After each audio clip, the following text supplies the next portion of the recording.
Do you know the one team that really fascinates me? The Mariners. When I asked folks in baseball who had the best pitching development, they were frequently brought up. Brian Wu, Logan Gilbert, George Kirby. It makes a lot of sense.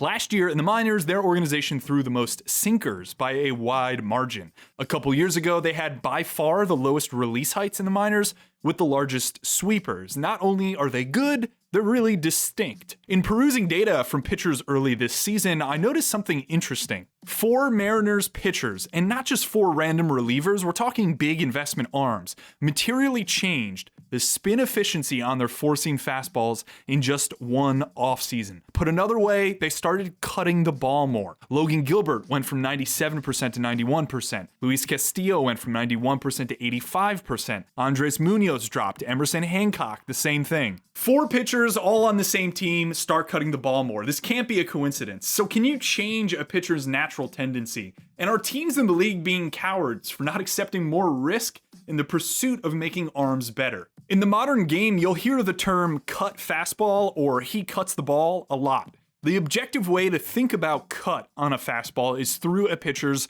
four-seam fastball spin efficiency. If a fastball sits at 100% spin efficiency, it has pure backspin. So the axis around which the ball rotates would be perpendicular to the direction of movement. Very complex, but I like using these bird's eye views to illustrate this concept. The average four-seamer in Major League Baseball has 90% spin efficiency. So that offset is a subtle shift from our 100% ball. Heavy cut would be guys down at like 75% spin efficiency, which would be even more of an offset of this axis from our bird's eye view. This creates a spectrum of spin efficiency, which you can place every pitcher's four-seamer on. And we use this spectrum to generally determine what the pitcher's tendency is in their throw. Guys like Logan Henderson and Tyler Mahle are basically at 100%. We'd categorize them as pronators. Dylan Cease and Brian Wu are in the average bucket. Sonny Gray and Joe Boyle are some of the most extreme cut types, down below 75%. The industry would call these guys more supinators.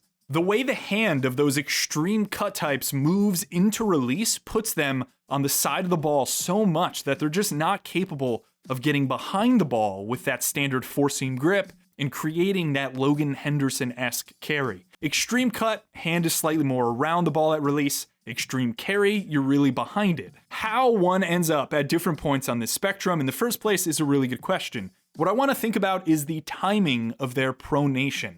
Big word, I know, but what we're really talking about is when this happens in the throw. You see how Ohtani's hand turns over after he releases the ball. That is pronation.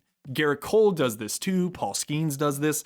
This action happens on every pitch for everybody after they release the ball. Everybody goes from the point of max external rotation, or this layback of the arm, to pronation post-ball release. The question that four-seam fastball spin efficiency tries to measure is where are you in the process of getting to full pronation in the throw at the point of ball release? Are you there early, which means you're higher spin efficiency, or are you late to it? That is lower spin efficiency. Ohtani is a bit later to that pronation. Skeens is a bit earlier to that pronation. It's a very subtle thing that happens in the throw, and if you're watching at full speed, most of the time you're not going to be able to pick up on something like this. But that's the beauty of modern technology. It allows us to measure things. Go back and watch Bob Gibson or Nolan Ryan. They had four-seam fastball spin efficiency numbers. We just didn't have the ability to measure. So now in the modern game, with this technology and the numbers, we can learn a lot from this metric. In a very simple sense, where you are with your four-seam fastball spin efficiency dictates what your repertoire options will be. Now, you have to consider things like spin capacity, which is how well you spin the ball. Just think of raw RPMs here, and velocity matters a lot too. But let's kind of remove those variables and take two pitchers with similar arm angles on completely different sides of the spectrum. We'll go with Mitch Keller and Emmett Sheehan. Sheehan has the better four-seam fastball and changeup. Keller has 3 breaking balls in a larger mix. That last point is key. In the modern game, teams are obsessed with more pitches. The rate at which pitchers are throwing more pitches has expanded rapidly in the last couple years, probably more than it ever has at any point in baseball history. We have the data to back this up, but also the qualitative angle that if you just talk to people in the league as to why this is happening, their response is mostly something like pitchers are trying to give hitters more problems to solve. And I'd argue that pursuit of this goal is a direct byproduct of the league implementing ball tracking technology and understanding how the seams of the baseball interact with the air to influence the ball's movement. Seam shifted wake or seam effects are the terms most often brought up to define this phenomena. I know this topic kind of domes a lot of people up because seam effects are weird and very physics-based, but the most simple way I can explain it is that if you've ever thrown a baseball or played catch in the backyard or thrown in a game, and you grab a 4-seam grip and you throw that ball, and then you grab a 2-seam grip, right, on the tracks, throw that. Why does the 2-seam fastball move differently than the 4-seam fastball? It's because of how the seams are interacting with the air around it.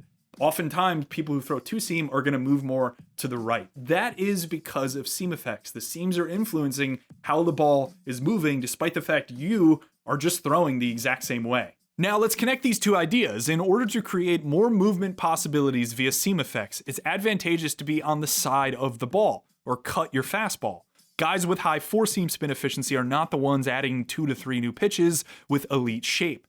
The guys that are cut the ball have low spin efficiency. Max Fried is one of my favorite examples of this. He goes to the Yankees from the Braves and immediately changes multiple pitches. He unlocks a true 4-seam fastball for the first time, which he's actually throwing a bunch in 2026. He started cutting his sinker really aggressively from a 1-seam orientation, a combination again of our ideas of cut and seam effects. And that sinker started dropping a lot more, and it's now a massive weapon for him against lefties. This idea also helps us understand why Bryan Woo has a better sinker than Joe Ryan. Very similar pitchers, similar slots, flat approach angles, but Woo is just low enough in efficiency where he can kind of cut his sinker slightly to create more drop, while Ryan is stuck with a pitch that mimes his 4-seam shape a bit more, and he's kind of just more command dependent with that offering because the shape isn't that great.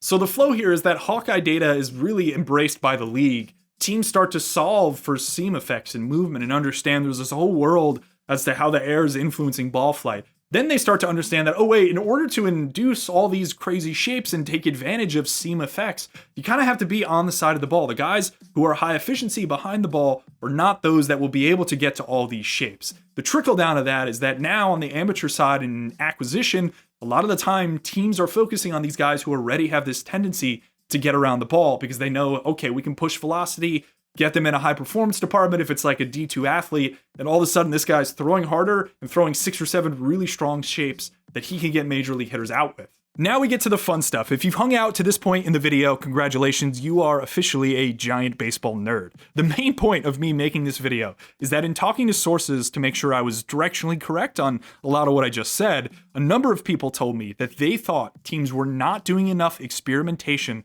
with how to change spin efficiency, especially with pitchers who are not already good. Take a guy who has a subpar 4-seam fastball and move him on the spectrum from 95% down to 85%.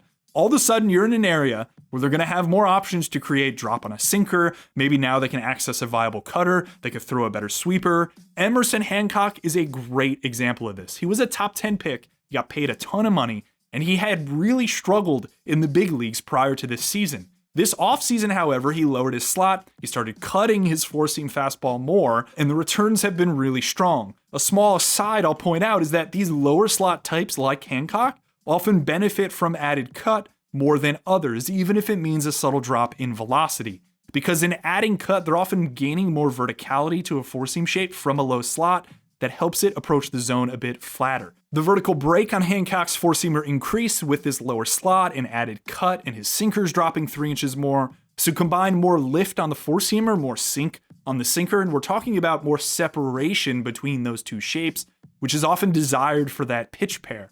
He also flipped to a cutter orientation over his kind of short downer slider, which is better because he's on the side of the ball more, and he's able to mix velo and glove side movement on that shape to be more of an average offering than a below average one. Hancock's also throwing a bunch more sweeper as well, which is of course a better pitch because he's on the side of the ball more. Luis Castillo is another pretty good example of this. Now his slot is up slightly, which is a bit different than guys who are dropping slot and cutting the ball more, but I bet Castillo was on a velocity program this offseason that maybe bled into his throw a bit and kicked up his slot. His slider is harder than it was last season, the shape has maintained, and his velo isn't down like it normally is to start the year. So you give Castillo a marginally higher slot, have him cut the ball more, he went from average on our spectrum to below average, and now you have a 33-year-old pitcher with declining velocity over the last couple years, dropping strikeout rates, and all of a sudden you brought him back to life with a better pairing of his sinker and four-seam fastball. It's not so much that the four-seam got better as it is that the sinker got better because the four-seam is separated more from his sinker. And that element is very similar to Hancock, and the through line between these two guys is that they both started cutting the ball more. How you adjust a pitcher's natural tendency is the obvious next question. The Mariners did it on 4 arms, so I imagine the rest of the league might be a copycat at some point and try to push some of their guys to the spectrum. But in order to understand the how, we need a subtle flow chart. The first thing to do is separate intentional changes from unintentional changes. The most common unintentional change is what we'd call bleed from other shapes that require a pitcher to hold that on the side of the ball position a lot. So imagine you have a guy who pronates more. Let's say he's around like 95% spin efficiency and he doesn't throw a ton of breaking balls. You give him a cutter, you give him a sweeper because he's struggling versus right-handed hitters. And over time, you increase the usage of those pitches. Even if they're bad shape, you just kind of need something for that specific handedness. All of a sudden, you look back in a year or two, and that guy has even lower four-seam spin efficiency. Let's say he gets down to like 90%. You could also have some unintentional things related to delivery changes. I think this might encapsulate Luis Castillo, but as the public, it's always going to be really hard for us to know definitively what changed and why. I think those are less common, or maybe not less common, but less reliable than what we'd call bleed from other shapes. When I asked folks in the game how they would intentionally try to change a pitcher's spin efficiency, I was met with 3 ideas most frequently. In no specific order, the first one related more to grips and hand or finger cues, essentially cueing a pitcher to get their hand to a different spot at release, or flipping a four-seam orientation to make it move a bit more distinct relative to a pitcher's slot, have the ball roll off a certain finger at release as opposed to how it was normally released. I think this comes with a lot of very deliberate practice around these cues rather than just thinking you can take a guy and go, hey, stop pronating, and he automatically stops doing it. This element of our intentional change was not something a lot of people wanted to expand on far beyond, yeah, we do play with grips and cues in order to optimize fastball shape. I imagine this is because teams are independently trying to solve this concept of seam effects, and definitely some are ahead of others in being able to get to the right orientations to have certain kinds of pitchers optimize their fastballs. I've also had a source in the past tell me that a lot of pitchers have stupid fastball grips, which is one of my favorite quotes of all time. And this is just the idea that guys are not gripping the ball in a way that maximizes the movement for their slot, for their spin efficiency, and everything else. And this also implies that, yeah, there are a lot of organizations that do not have this grips and cues and hand placement stuff solved to the point where they can benefit every pitcher. Luke Weaver had a stupid fastball grip for his entire career before the Yankees changed it. This idea makes sense to me, but I think you run into some limitations with it. It's the obvious approach, but I'm unsure how reliable it is given the variability of feel that one pitcher has versus another. The number 2 idea here seems to produce more reliable results, and that's the concept of cutting your plyo balls, where a lot of guys place a lot of their throwing volume in the offseason, intentionally trying to cut these implements. So think underweight and overweight balls, or releasing them with your hand around the ball more can help naturally produce the feel of cut or being around the ball on a four-seamer when you then pick up a baseball. And because plyo throwing volume can be relatively high day to day in an off-season relative to game intent throws, you can reproduce this feel at higher volume and get to this bleed concept a bit quicker. And number 3 is my favorite. You can throw a football a lot. Yes, this is the payoff of my thumbnail, buried deep into the video, but hey, we content creators have to drive engagement somehow. We've seen this used as a warm-up tool for pitchers. It seems like most in the industry think it'll help most pitchers. There's a ton of videos on YouTube about this, all praising it. But to me, it's multifaceted, and I don't think I've really seen anybody bring up that it can influence something like this. You have to be on the side of a football in order to throw it, so you're naturally taught to delay that pronation we're talking about until later in the throw. You can't really be behind a football when you're throwing it. And I did have one organization confirm to me that they experimented with a couple pitchers in the minors and had them rip a ton of football, and over time they did see that pitcher's spin efficiency drop. Risk is a term that I think about a lot in player development, and one that I imagine teams are constantly thinking about as well. And it's at the root of this spin efficiency idea and why that metric is so important. It relates to this concept that in order to be a relatively good starting pitcher in Major League Baseball, you need to have some fastball foundation. It's very hard to have a below average fastball and be a successful Major League starting pitcher. And that's where I think this efficiency idea gets at. Teams should be accepting more risk on players that are not projected to be as successful if they're in the minor leagues. It's just really impressive that the Mariners did this to make pitchers even better who were already good, who were high dollar value types. I'm not 100% sure